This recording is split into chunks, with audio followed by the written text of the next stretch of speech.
This is my first full week of being early retired, and I thought I'd share with y'all what it's like being a full-time butterfly gardener. And I'll give you a hint. I absolutely love it.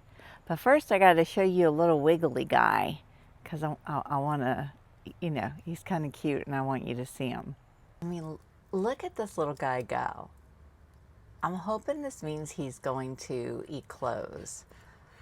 You can see like the top of his exoskeleton is like kind of stuck on him when he pupated, and I'm wondering if he's just he can sense that and he's trying to shake it off, or if it's trying to eclose. Of course, now we stopped. I'm gonna go pull the little exoskeleton off and then we'll see if he keeps wriggling. Okay, it's off. It looks like it has eyes just looking right at you. But now he's still, so I don't know, maybe he's not gonna eclose right now.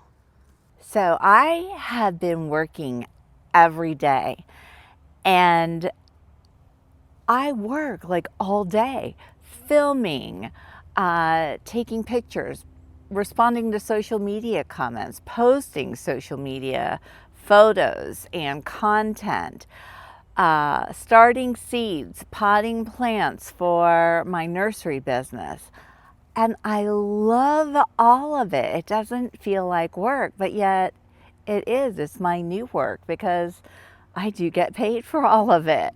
Not very much, but I get paid. Back when my husband and I decided that this was going to be a thing that happened, we started living off of his income plus what I would be making on early retirement. We started living off of that in November, and we made it up through March, and we've been absolutely fine. And I think like we're saving more money now than we were when we were using my full income.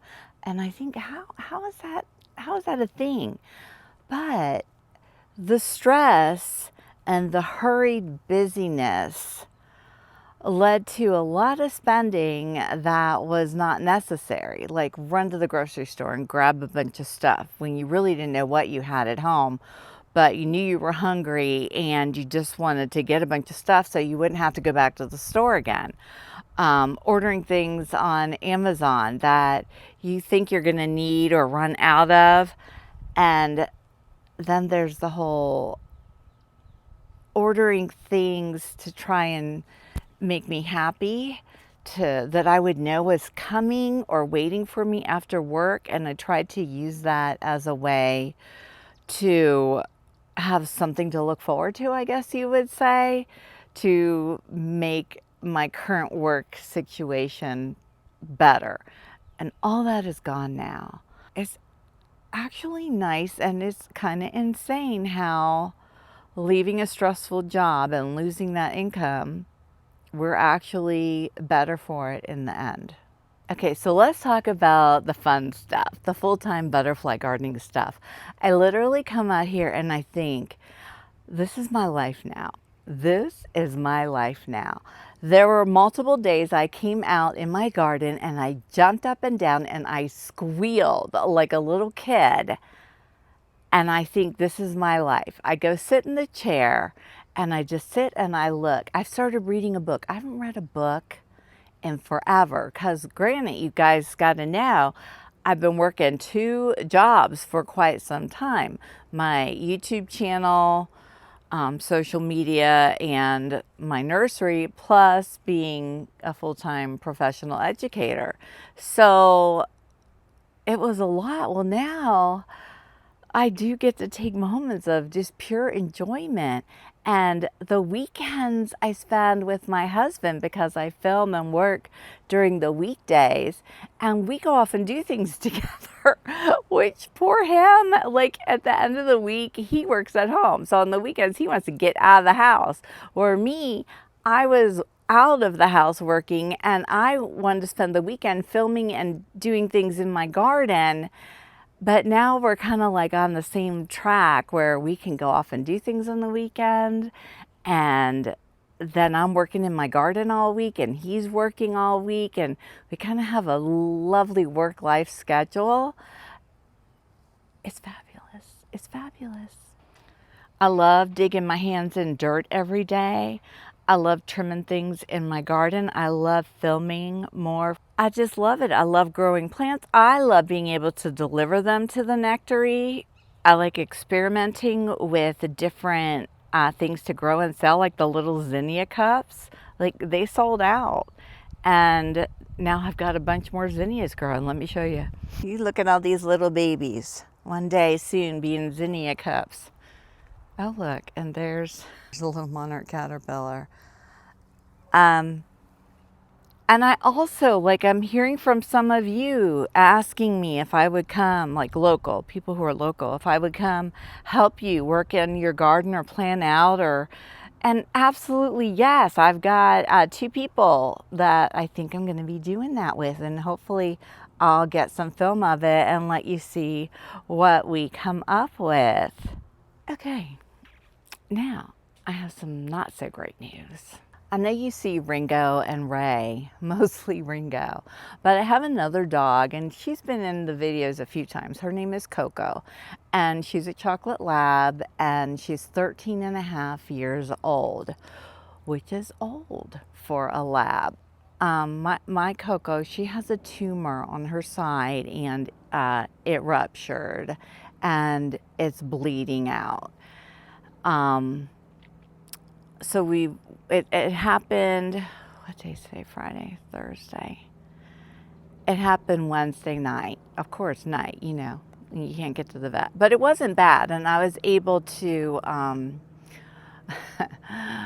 have a pretty strong stomach, so I can mess with these things, because let me tell you, it was pretty gross, but it made gurgly sounds, the growth, but I was able to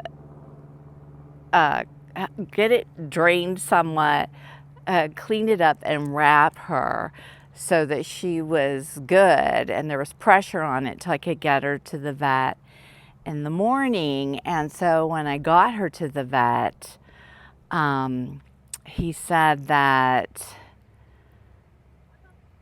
it was a bad tumor. I thought it was one of those fatty tumors that labs and golden retrievers tend to get, because she has those, and I just thought it was another one of those, but it wasn't. And the only options are to get it to stop bleeding or to do surgery, which is really not an option for a 13-and-a-half-year-old lab. So he packed her up real good and bandaged her, told me bring her home and don't undo the bandage he put on, just leave it, and then I'm taking her back today. And what he really is hoping is that the wound will scab over and her body will be able to make it stop hemorrhaging. So after I take her to the vet, I'll come back on, pop on, and let you know what we're gonna do, and then I'll upload this video. But I don't want, like, this to be sad. She has lived a most fabulous life. I could tell you the story how I got her. It was bad.